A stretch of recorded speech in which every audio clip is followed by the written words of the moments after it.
Tugas video pembelajaran Ilmu Pengetahuan Bumi dan Antariksa. Selanjutnya adalah sistem peredaran udara. Mengapa sih puncak gunung tertinggi yang paling dekat dengan matahari selalu lebih dingin dan diliputi gletser daripada puncak gunung terendah yang paling jauh dari matahari? Berikut beberapa faktor penyebab terjadinya fenomena tersebut. Faktor yang pertama yaitu tingkat radiasi matahari. Semakin tinggi kita naik di pegunungan, semakin dekat kita berada dengan matahari. Namun, tingkat radiasi matahari tidaklah menjadi satu-satunya faktor yang menentukan suhu di puncak gunung. Radiasi matahari tergantung pada sudut datangnya sinar matahari serta ketebalan atmosfer yang harus ditempuh sinar matahari sebelum mencapai permukaan bumi. Ketebalan atmosfer ini menjadi semakin tipis seiring naiknya ketinggian. Oleh karena itu, puncak gunung tertinggi yang lebih dekat dengan matahari menerima lebih banyak radiasi matahari, tetapi tidak sebanding dengan peningkatan suhu yang signifikan. Faktor yang kedua yaitu efek pendinginan adiabatik. Saat naik ketinggian yang lebih tinggi, tekanan atmosfer akan turun. Penurunan tekanan ini menyebabkan udara mengemban dan mendingin secara adiabatik. Efek pendinginan adiabatik ini berarti udara di puncak gunung tertinggi cenderung lebih dingin daripada di ketinggian yang lebih rendah. Oke, baik, selanjutnya adalah sistem peredaran udara. Nah, puncak gunung tertinggi biasanya itu memiliki sistem peredaran udara yang lebih kompleks daripada sebuah lembah ataupun sebuah bukit. Jadi, gunung cenderung dingin dan turun ke lembah yang lebih rendah, sementara udara yang dari lembah biasanya naik ke puncak gunung. Nah, proses peredaran ini menimbulkan puncak gunung. Puncak gunung tertinggi lebih memiliki suhu yang lebih dingin dan cenderung mendukung pembentukan gletser, pembekuan, dan akumulasi salju. Suhu yang dingin di puncak gunung tertinggi biasanya ditambah dengan faktor-faktor lain seperti kelembapan dan peredaran udara menciptakan kondisi yang lebih ideal pembekuan dan akumulasi salju. Seiring waktu berjalan, salju terkompresi dapat menjadi es dan membentuk gletser yang mengalir ke lembah-lembah di bawahnya. Secara keseluruhan, suhu yang lebih dingin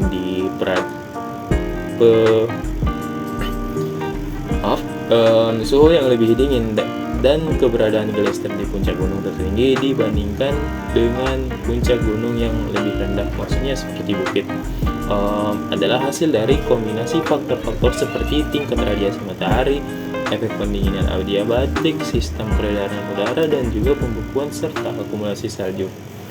Mungkin hanya itu saja yang dapat kami sampaikan. Lebih dan kurangnya kami mohon maaf. Terima kasih banyak. Wassalamualaikum warahmatullahi wabarakatuh.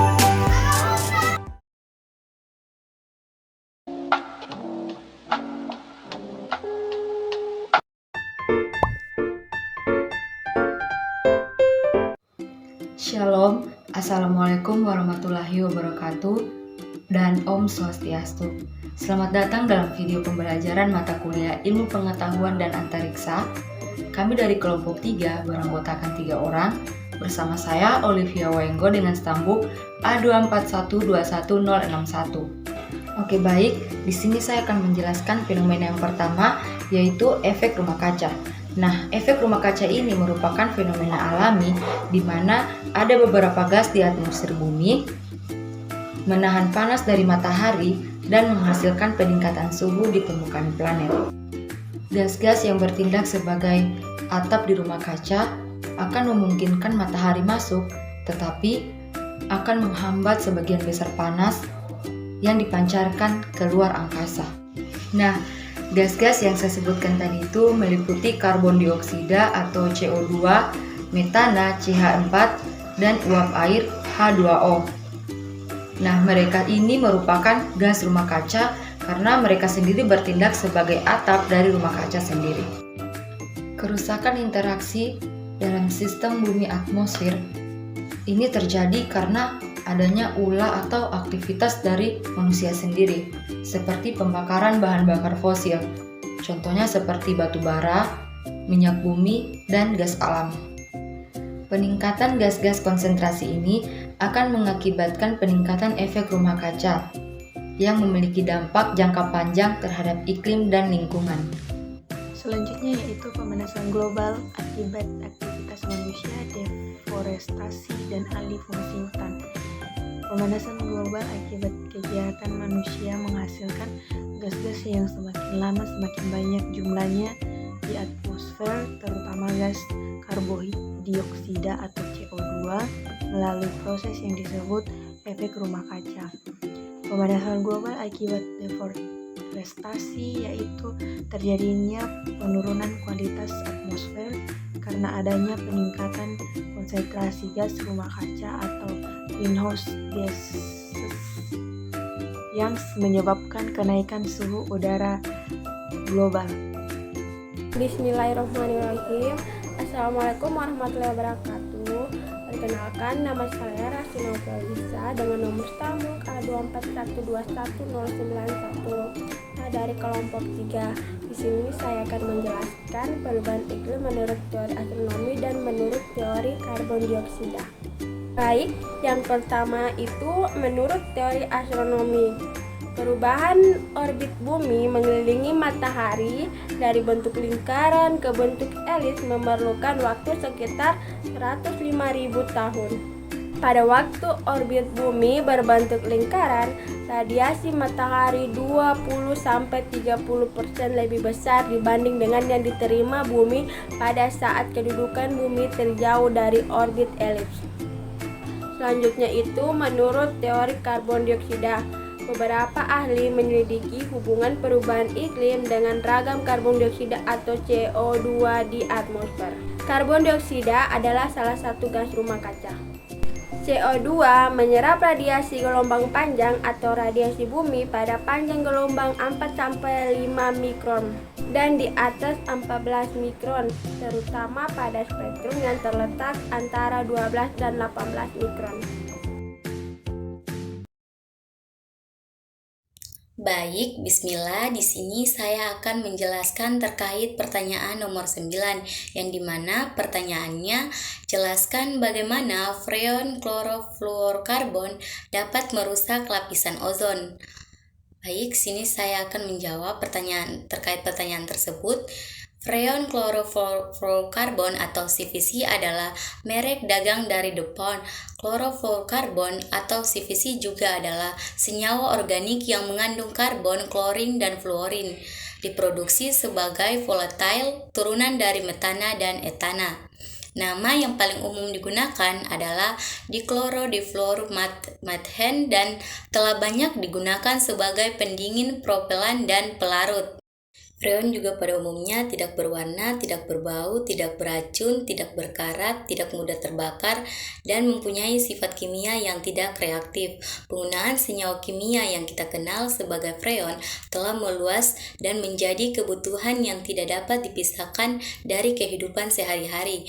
Freon banyak digunakan dalam kehidupan sehari-hari seperti yang diterapkan pada pendingin ruangan AC dan lemari pendingin atau kulkas.